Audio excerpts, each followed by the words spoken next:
Welcome. In this screencast, we're going to discuss the idea of a form, how to begin a form, and what kind of function they serve to the course.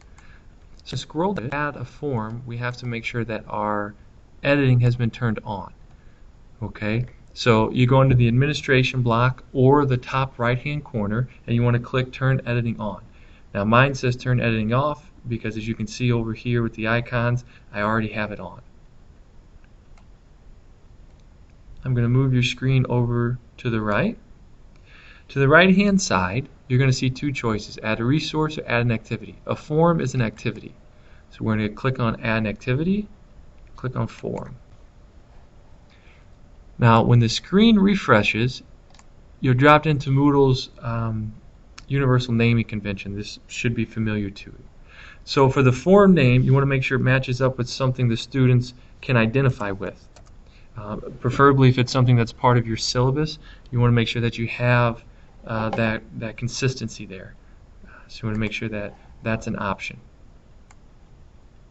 Now you'll see form type, and inside this there are going to be multiple choices. You click the drop down menu, you'll see that there are 4 choices to pick from. The idea behind this is that a single simple discussion is just a single topic, and so that everything or any conversation that goes on about that all appears in one page. So that could get a little cluttered at times, but if it's going to be a short, quick discussion, that may be the best way to utilize it. A standard form for general use: this is an open form where anyone can start a new topic at any time. This is the best purpose for a general form, because it allows anyone to begin a new topic when they see fit, and then allow responses as the students would like, or as you would like. If you choose each person posts one discussion, this is each person can post exactly one new discussion topic. Everyone can reply to them though, so this could be helpful if you want to have an assignment where you have to make one original post and apply to 2 other posts. That would be best used there. And then you have the Q&A form. The Q&A form requires students to post their perspectives before viewing other students' postings. After the initial posting, students can then view and respond to as many as they want of others. This kind of prevents that student who likes to wait till everyone else responds and then post their response.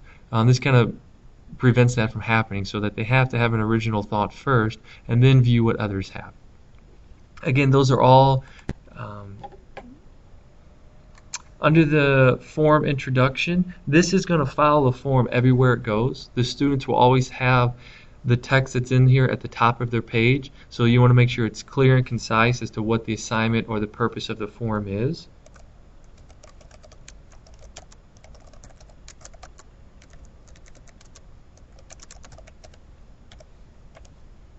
And it's required, so you're going to make sure you fill it in.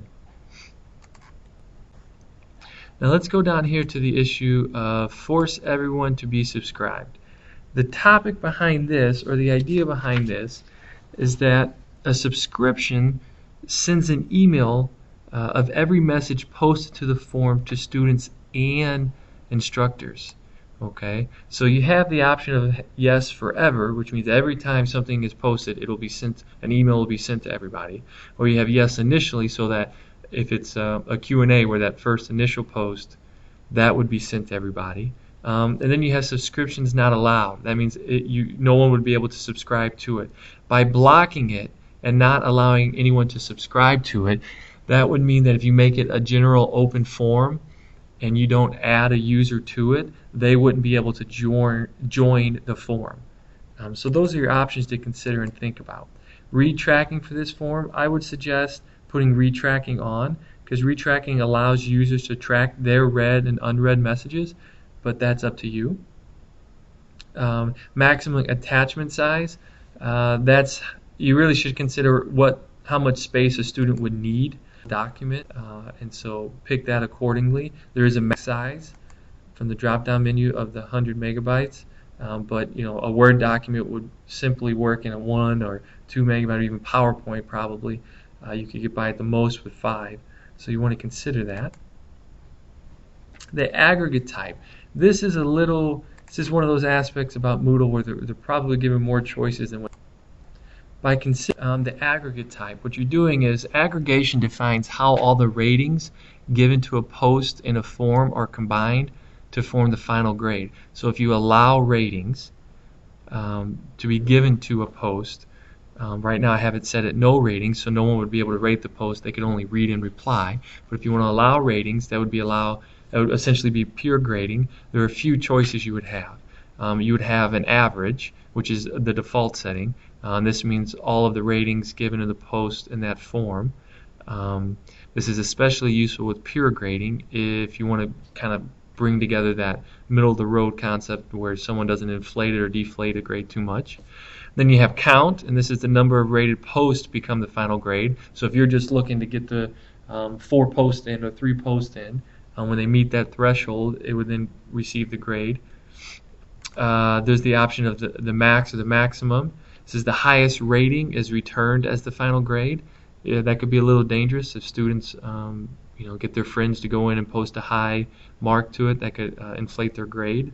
Then you have the min or the minimum. Smallest rating is returned as the final grade. This method promotes a culture of high quality for all posts, but it allows you have to ask yourself how objective a student can be in responding or grading someone else's post. And then the sum. All the ratings for a particular user are added together.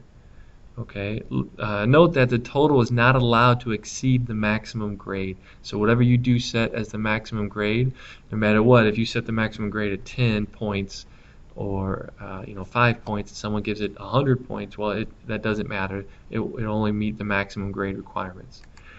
Okay. And you get those choices by dropping down this menu. Okay. Now, I don't have this option available right now for me for grade because in the course settings I didn't turn on the scale. And what the scale option is, or the concept behind the scale option really allows you to consider a different way to view the interaction and whether or not students are come in with the ability to even rate or post and take in the variables of their understanding prior to the form and how it affects their view and grading of the form.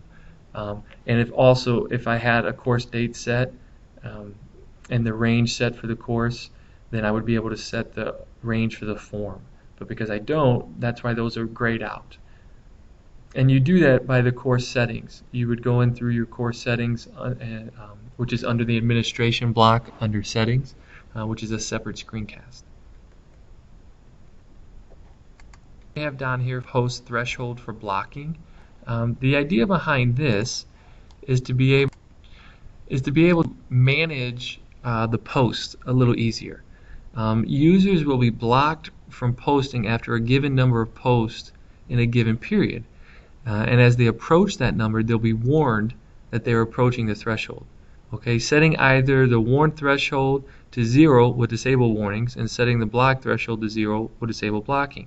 If blocking is disabled, warnings will automatically be disabled, so you wouldn't have to mess with it or interact back and forth. But the idea is if I go, let's say I set it on 2 days, and the threshold for blocking would then be 2. And then the threshold for warning would then be 1. That would mean that as the person initiates 2 posts, they would then have 2 days before they can make another post, and that they would get 1 day warning. So it's really something, it depends on how you want to set your course and want to consider how you want students to be able to use it. And these are the common module settings. We go over group in another screencast, but if there are no groups assigned, you want to make sure this is visible. We don't need to worry about the ID number. That's a way to track. And the grade category is uncategorized because I don't have the grade set up or the gradebook set up with the various categories to drop this in. So that doesn't even have an option other than uncategorized. Click Save and Return. You want to make sure you always click Save and Return. And as we scroll, the screen refreshes. You can see in the section that we add an activity, there is a new form.